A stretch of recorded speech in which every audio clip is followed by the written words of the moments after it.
I was raised up on a farm. My dad was a farmer, and he was a small farmer, and then he was a big farmer. He farmed around 3,000 to 4,000 acres. We were probably the only white family within 2 miles or so. I heard a lot of the blues. There were like, I don't know, maybe 200 black families on our place that we farmed. Did you go to black churches and listen to the music there? Well, didn't really have to go. I did, but you know, you could hear it like on a Sunday, or if you're riding your horse down the path or whatever, you could hear the black music come from the black churches. And matter of fact, in the cotton fields and that sort of thing, you could hear the singing, and I don't know, just something that was contagious, kind of. I believe your parents were Baptist missionaries? That's true. And they sang in a gospel quartet. What did they think of you learning the blues? Did they object to that? No, they did not. No. So did you ever sing gospel music yourself? Well, of course, when we went to church and that sort of thing, I sang what I guess we consider now white gospel music, which is, in a sense, kind of like the quartet-type singing. My mother played piano, my dad sang, and 2 or 3 of their friends sang, and they did a lot of churches, and they did some radio shows and things like that. And they took me one time to a little station in Jonesboro, Arkansas, and I was supposed to sing, and they put a chair under me so I could reach up to the mic, but I never did sing. I was shell-shocked or something, mic-shocked maybe. But anyway, the quartet was performing, and I was supposed to sing a thing myself, but I couldn't get any sound to come out. How old were you? And I still, in a sense, sometimes have a problem with that. How old were you when this happened? Oh, I was about 5 or 6. The last one coming home, he'd be singing some kind of, "Oh, Lord, let the sun go down on me," or something to that effect. When I started farming in '56, they had already changed over. It was all mechanized then. Cotton pickers and combines and that sort of things. So there weren't, like, instead of having 200 or 300 families on the farm, I'd end up with 2 or 3 families on the farm. I met CJ, and he was a sharecropper. He and my dad used to get together on certain nights in summertime, and my dad played guitar, and he would play piano, and Mother'd get mad. They'd be drinking a little sauce and having a pretty good Saturday night time doing that sort of thing. And I got involved in listening to them do that, and I think that was inspiring to me. It was fun to me to see them do it. And I started hanging around with CJ quite a bit and trying to learn a little bit about what he was doing on piano. He played a nice blues piano. I guess that's probably where I first, heard the blues that I still enjoy so much and everything, was on this plantation. So you were exposed to black music from the people who worked on the plantation? That's true.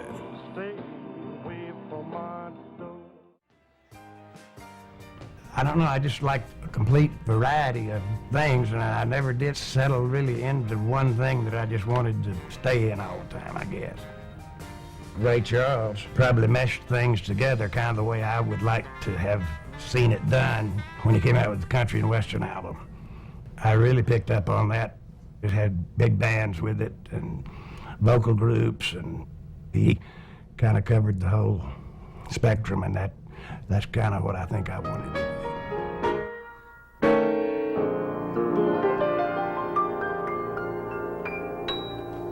CJ probably would have liked something like that. I did too. Now, what about piano? How did you start playing? Was there a piano in your house? We had a piano in the house, and my mother played. I have two sisters, and they both took piano lessons, and I took from about the 3rd grade till about the 9th grade, and then decided I wanted to play football, and I did that. And in the meantime, I was learning to play saxophone in the band.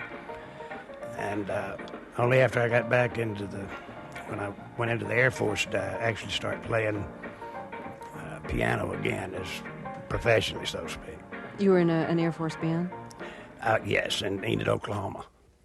Now, I think your first real professional break came when your wife, Margaret Ann, took a tape of your songs to the Sun Studios in Memphis. And I was wondering if she did that secretly or if you knew that she was going to do that. She did it secretly. At that time, we had just gotten out of because we got married while I was in the Air Force. And I was 19 and she was 18, and we didn't have anything to do, and we had 2 kids and another one on the way. And I was getting out of the Air Force, so I didn't have a check coming in, so my uncle set me up in the farming business over across the river in West Memphis. And that is where I was doing some stuff just at home and putting it on a little web recorder. And she took some of it secretly over to Bill Justice at Sun Record Company, and he gave her, he was nice to her and everything, but he gave her a Jerry Lee Lewis record and said, "Go tell Charlie when he can play that bad, come see me." Because Jerry was real hot at the time, you know. Well, I make it all right from Monday morning to Friday night.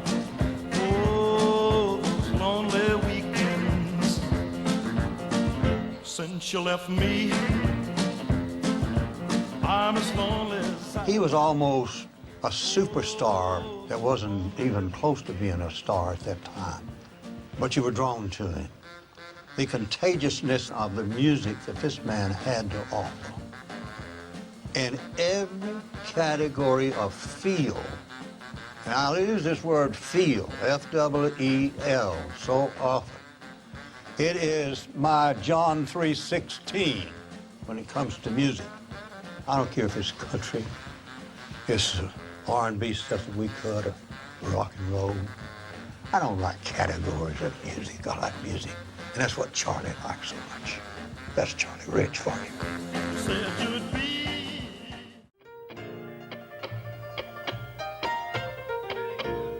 Charlie Rich was the last of Sam Phillips' great discoveries. A moody, introspective man, he had been farming with little enthusiasm and even less success.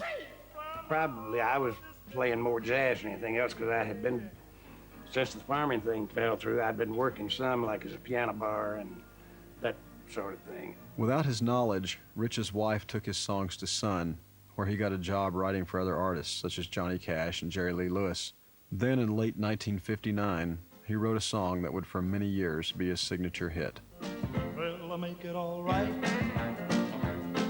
from Monday morning to Friday night. Oh, those lonely weekends since you left me,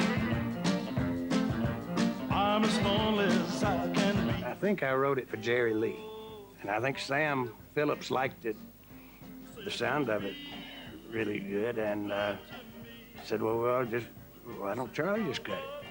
And I didn't know whether that was just put down for not doing my song or what, you know. He would tell you all, modesty. I wanted to slap him sometime, but he was a big, handsome man, and I figured I might get my butt kicked. But I can tell you, when you bring up the name Charlie Rich, I get to preaching. Lonely Weekends may have been Charlie's one hit for Phillips, and he would not achieve stardom until the 1970s. But his lack of success at Sun never diminished him in Sam's eyes. Oh, man, he heard all around his head, and he saw life from all angles, sides, colors, dimensions, distances. Charlie Rich left the label after 4 years. Of all the artists that he ever recorded, Sam Phillips said Charlie Rich and Howlin' Wolf remained the most intriguing to him because he was never able to fully plumb their talents.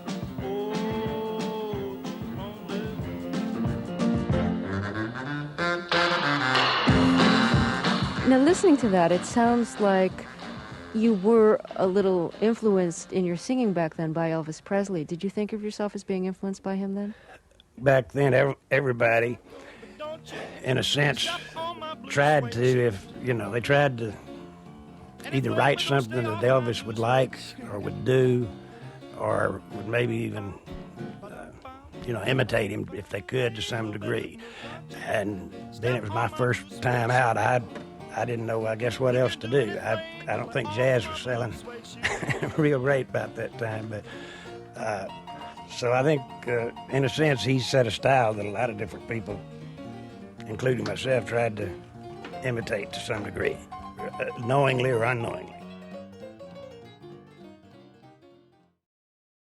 Would you have had the nerve to take that tape to Sun yourself? Well, at the time, I was busy, with another occupation, or trying to be. And I didn't really know that much about the recording industry and that sort of thing. If it hadn't been for my wife, probably the tape would never have gotten to Bill, and I don't know where I'd be now. I may be driving a tractor or something. I met Margaret Ann in about the 5th grade, and we dated all through high school, and then one semester out of high school we got engaged, and 6 months after that we got married. So we kind of grew up together, being from the same small town and all that, in Forest City, Arkansas. And of course, I guess our mutual interest in music and that sort of thing kind of drew us together. And we've been together 22 years, and that's not bad in the music business.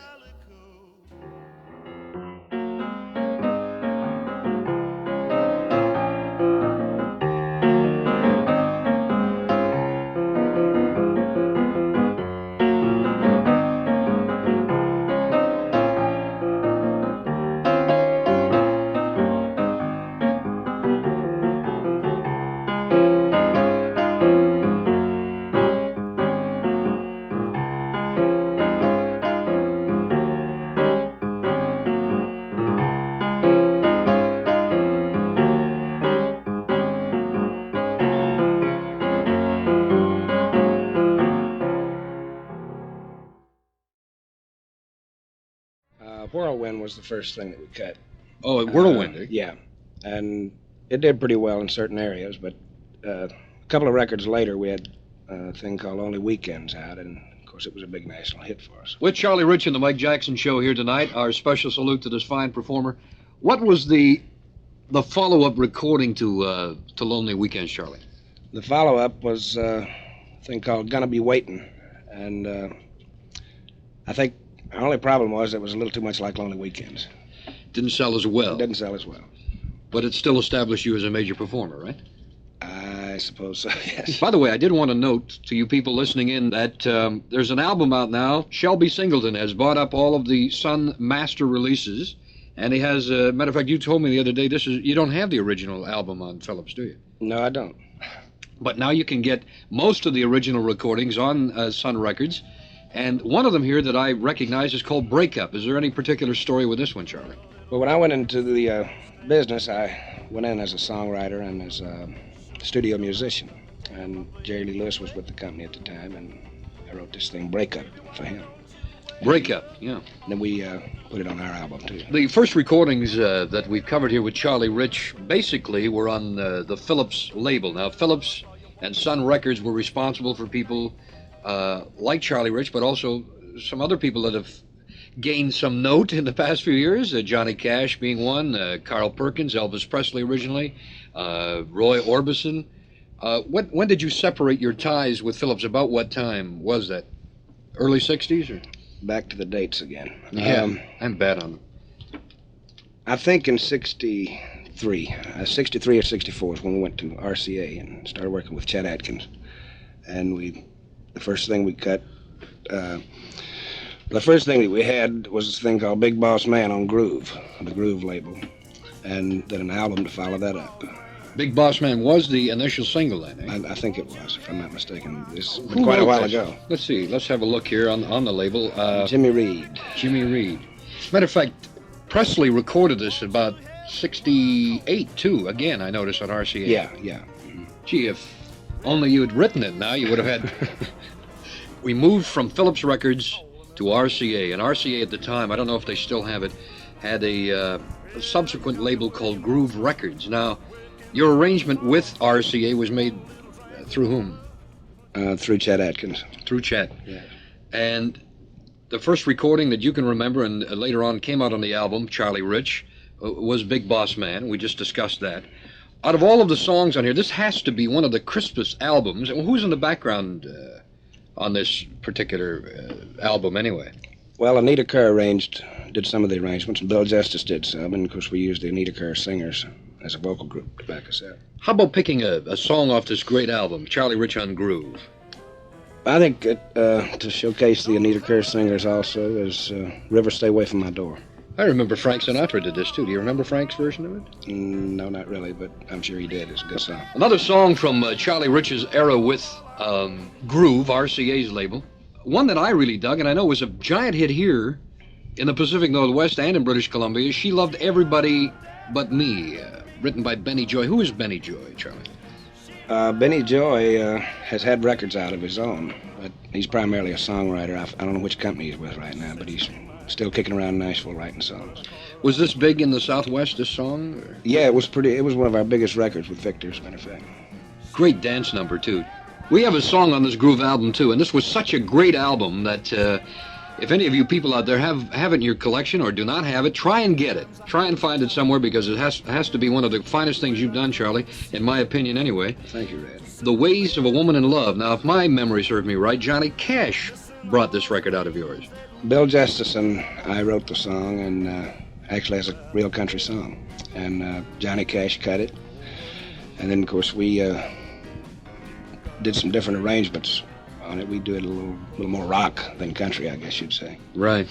The Ways of a Woman in Love. I recorded some of Charlie's songs like Ways of a Woman in Love, and You Tell Me. 2 or 3 of his songs I recorded. And he played piano on those early Sun records. And he tried so hard on Sun.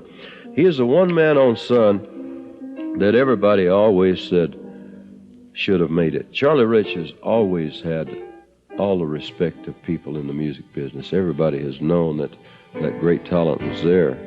And I guess it just took the right songs for the people to discover it. Tell me something. You having written songs that you've recorded yourself, and then having written songs that other people have recorded, such as Jerry Lee Lewis or Johnny Cash, to this day, do you still get little residual checks, or do they stop coming after a while? What happens? You're supposed to continue getting them. You're supposed to.